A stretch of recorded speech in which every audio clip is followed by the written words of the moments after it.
এক সময় একটি ছোট শহরে একটি বাড়ি ছিল যাকে সবাই ভূতরে বাড়ি বলতো। বাড়িটি বহু বছর ধরে পরিত্যক্ত ছিল এবং কেউ এর কাছে যেতে সাহস পায়নি। সেই শহরেই কিছু ছেলে বসবাস করত যারা অনেক সাহসী ছিল। তাদের কাছে সেই বাড়িটির ব্যাপারে সংবাদ পৌঁছলো। তারা সবাই মিলে প্ল্যান করলো যে একদিন তারা সেই বাড়িটি পরিদর্শন করতে যাবে।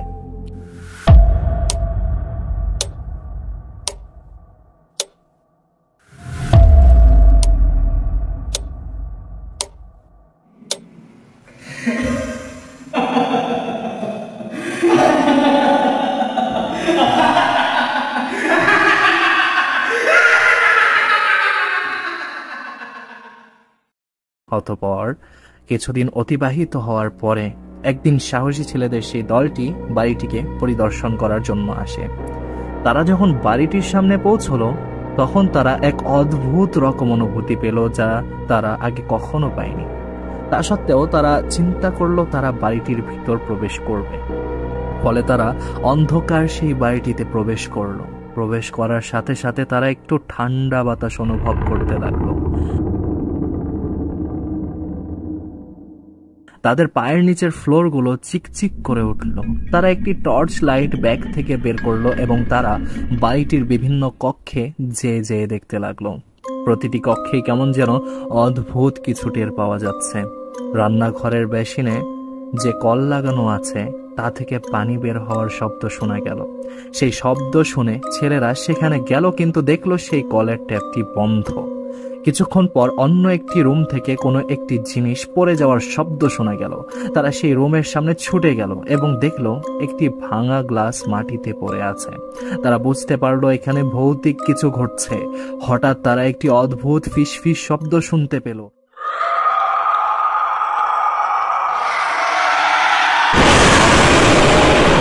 যা পুরানো ধুলোযুক্ত ছাদ থেকে ভেসে আসছিল। তারা কিছুটা ভয় পেয়ে গেল। তখন একজন ছেলে বলে উঠল, চলো আমরা চলে যাই। আমরা এখানে আরো কিছুক্ষণ থাকলে হয়তো ভয়ানক কিছু ঘটতে পারে। আমার খুব ভয় করছে। বাকি ছেলেরা বলল, না, আমরা যেহেতু এত দূর এসেছি তাই এই বাড়ির রহস্য উদ্ঘাটন না করার আগ পর্যন্ত আমরা কিছুতেই যাব না। আর মনে রেখো, আমরা সাহসী, ভীত নয়। তোমার ভয় লাগলে তুমি চলে যেতে পারো। এই বলে তারা আবার পরিদর্শন করতে লাগলো। তারা ধীরে ধীরে সিঁড়ি বেয়ে ছাদের দিকে উঠল এবং ছাদের দরজা খুলে দিল। যখনই তারা ছাদের দরজা খুলল তখন ঘরের কোণে একটি উজ্জ্বল ছায়া ভাসতে দেখে তারা সবাই অবাক হয়ে গেল। সেটি ছিল একটা প্রেত আত্মা। ছেলেরা সেই দৃশ্য দেখে আতঙ্কিত হলো এবং প্রচুর ভয় পাওয়ার কারণে তারা দৌড়ে পালিয়ে যাওয়ার চেষ্টা করলো। কিন্তু সেই আত্মা তাদের সাথে নরম আচরণ করলো এবং সুন্দর কণ্ঠে কথা বলতে লাগলো। সেই আত্মা বলল, একটি ছোট ছেলে এই বাড়িতে থাকতো যার নাম ফারাবি। সে অনেক শান্তশিষ্ট ছেলে ছিল। তার বাবা একজন পুলিশ অফিসার ছিল যে সর্বদা সততার সাথে তার দায়িত্ব পালন করত। একদিন তার বাবা একটি অপরাধী ব্যক্তিকে গ্রেফতার করে। সেই কারণে একদিন রাতে একদল গুন্ডা এই বাড়িতে আসে। তারা এসে রাতের আধারেই ফারাবির মা, বাবা এবং ফারাবিকে হত্যা করে ফেলে। ফারাবির মা বাবার আত্মা পরকালে চলে যায়, তবে ফারাবির আত্মা এই বাড়িতেই আবদ্ধ থেকে যায়। আর আমি সেই আত্মা, ফারাবি। আমি এখানে বহু বছর ধরে আটকে আছি এবং আমাকে মুক্ত করতে আপনাদের সাহায্যের প্রয়োজন। ছেলেরা সব কথা শুনল এবং ভাবলো আত্মাটিকে মুক্ত করবে কিনা।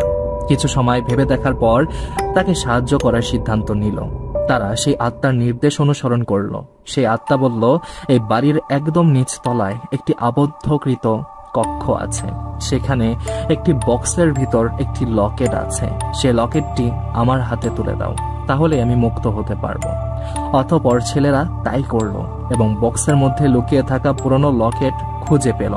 লকেটটা সেই আত্মার হাতে রাখতেই অদ্ভুত একটা উজ্জ্বল আলো দেখা দিল এবং সম্পূর্ণ বাড়ি আলোয় আলোকিত হয়ে গেল আর আত্মাটি অদৃশ্য হয়ে গেল। ছেলেরা বুঝতে পারলো যে ফারাবির আত্মা মুক্ত হয়ে গেছে। তারা নিজেদের ব্যাপারে গর্ববোধ করতে লাগলো।